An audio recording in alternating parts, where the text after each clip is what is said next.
afternoon. I feel kind of bad for not doing anything this morning, but I also don't feel bad. It's just been an absolutely extraordinary time here.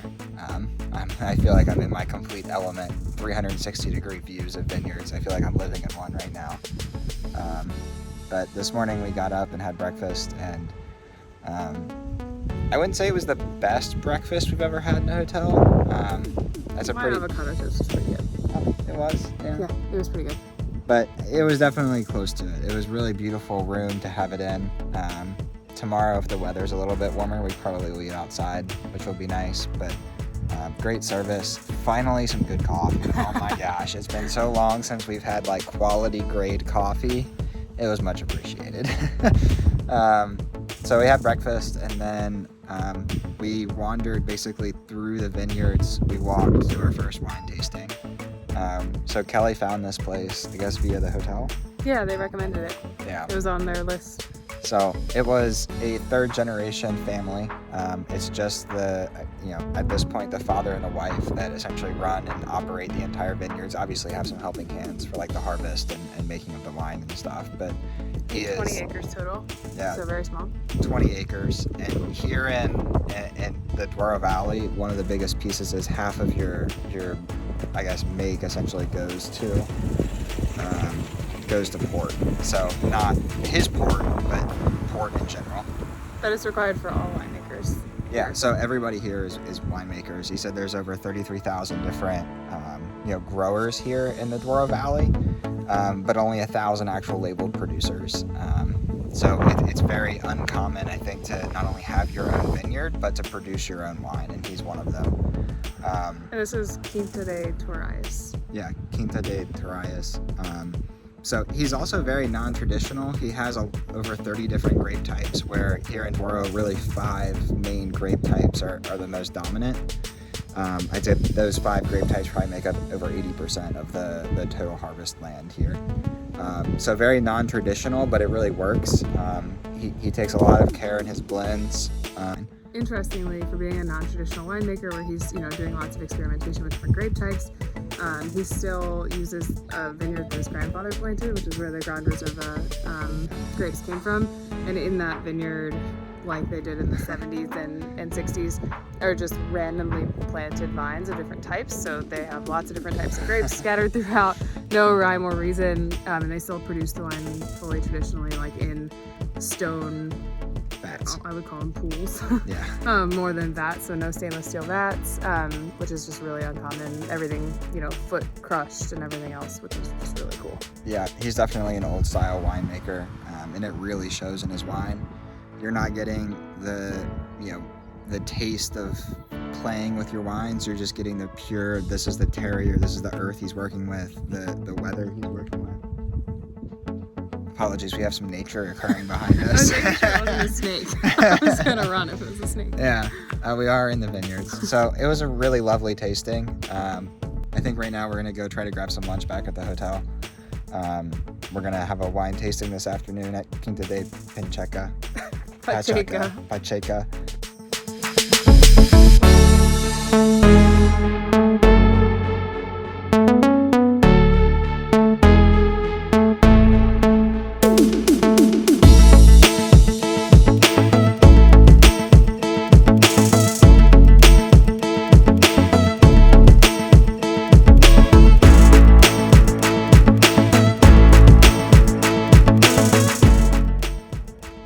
Alright, so we're on our way back to the hotel now.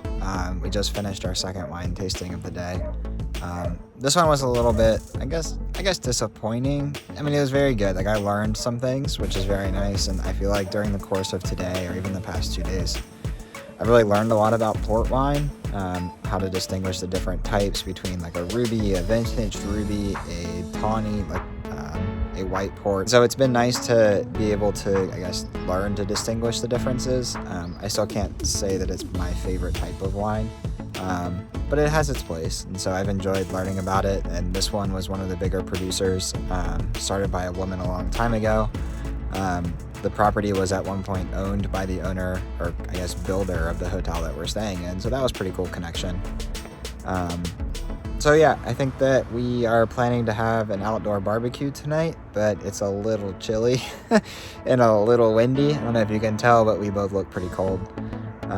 So we will determine whether that's going to happen outside, and if so, whether we want to do something different. I think it was nice to see the difference between a really small producer and then a larger one, similar to what we did in Italy. I think that's Yeah, a good no, absolutely. mix of the two. I didn't love the large producer. I thought it was just sort of a canned tour and then a tasting that he said, here you go, taste it, enjoy, and sort of moved on, as compared to this morning where we had, a lot of time with the winemaker. He was really into talking to us, sharing about his wine, and he was just really proud of it.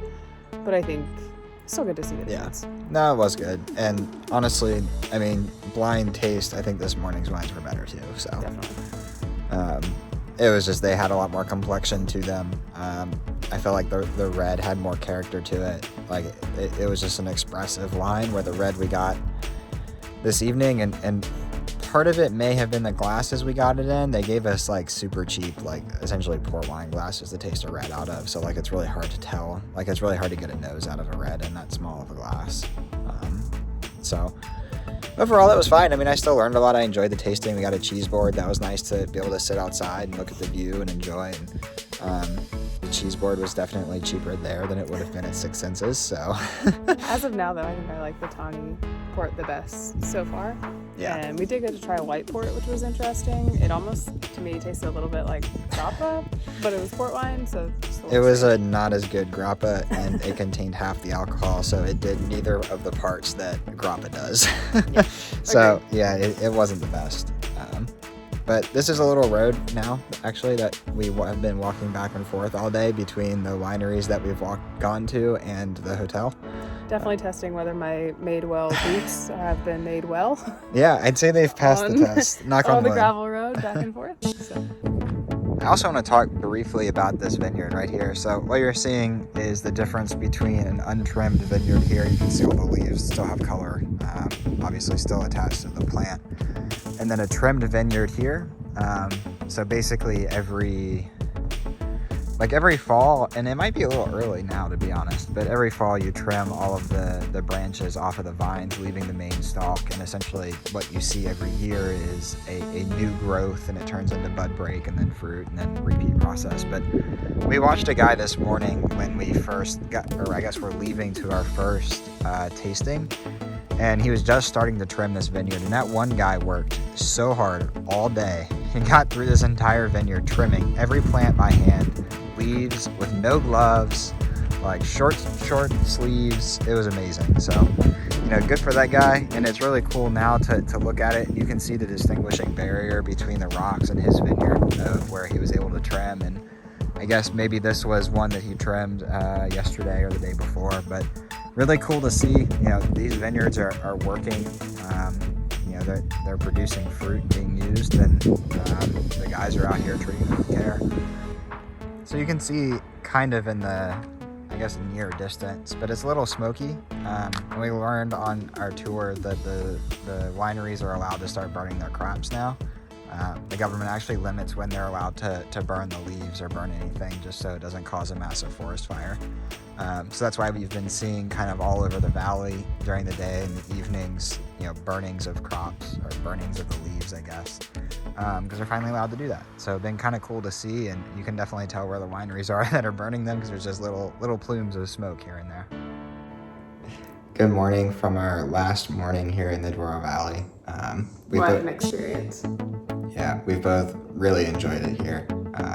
You just can't get over I keep saying it, but you can't get over the 360 degree views of vineyards, really surrounding you with the beautiful river crawling through it.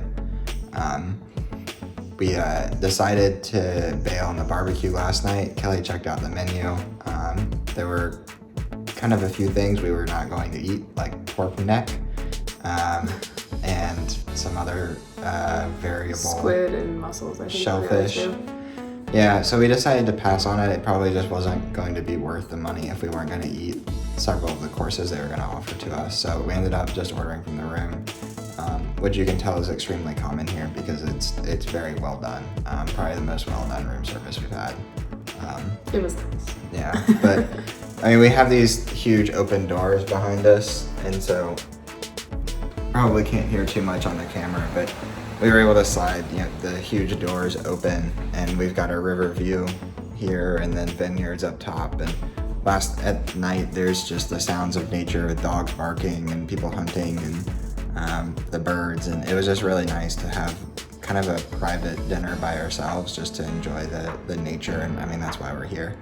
Yeah, I think one thing that I'll try to take away from here is just remembering the smell of the fire, the smell of the wine cellars that we were in, the sounds of the birds chirping, the dogs out hunting, people chatting, glasses clinging, the colors of the vineyards that are just like good for your eyes. They're so vibrant and bright, and beautiful colors. So trying to kind of take all that in and remember it from here. But the one thing with room service is that I made a slight boo-boo and may have gotten spaghetti sauce on my robe. So oops. We're gonna hope that that's fine. Kelly ordered off the kids' menu last night. I sure did. We needed some. It was fresh pasta. It was fresh pasta, and honestly, it was like a huge serving for a child, and it was really good. So I can't falter. But yeah, this morning we're gonna get some breakfast here and probably wander around the grounds just a little bit more until they make us leave. Then we have a drive, I think probably an 1.5 to 2 hour drive over to the Porto airport, where we'll drop off the car, find a way to get into Porto, and we'll start to enjoy the city of Porto.